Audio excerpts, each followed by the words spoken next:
In today's modern global economy, international development assistance increasingly functions as a powerful strategic instrument of geo-economic statecraft. This chart shows the scale of the current crisis. The global debt stockpile reached $348 trillion in 2025, driven by governments borrowing heavily to survive a sequence of global polycrises. This debt is structural. It has triggered a cycle of prolonged distress that is currently crowding out critical public investments in health and education across the Global South.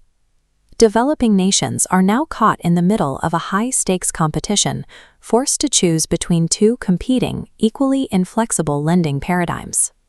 This collision creates a cycle of dependency that allows creditors to secure vital resources and exercise significant influence over the domestic political economies of the nations they finance.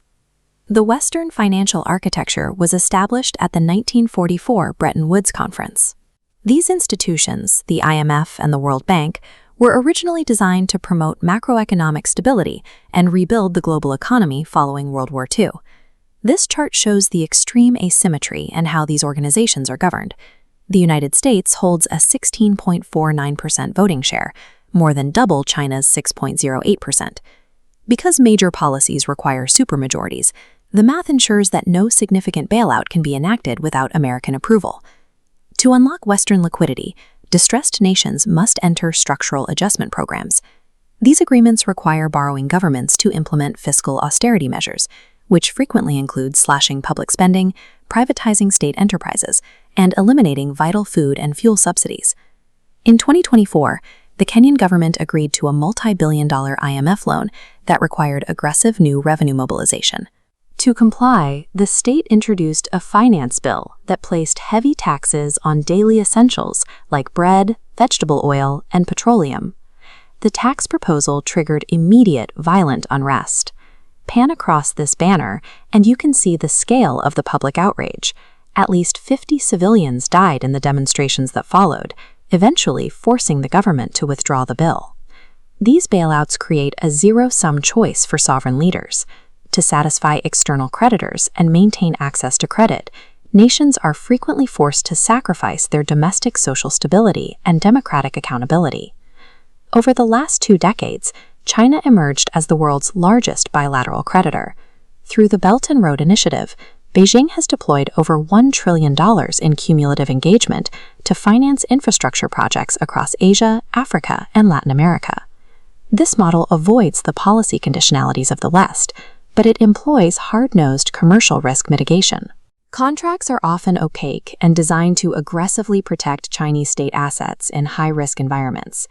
This flowchart illustrates the mechanism of the offshore escrow account.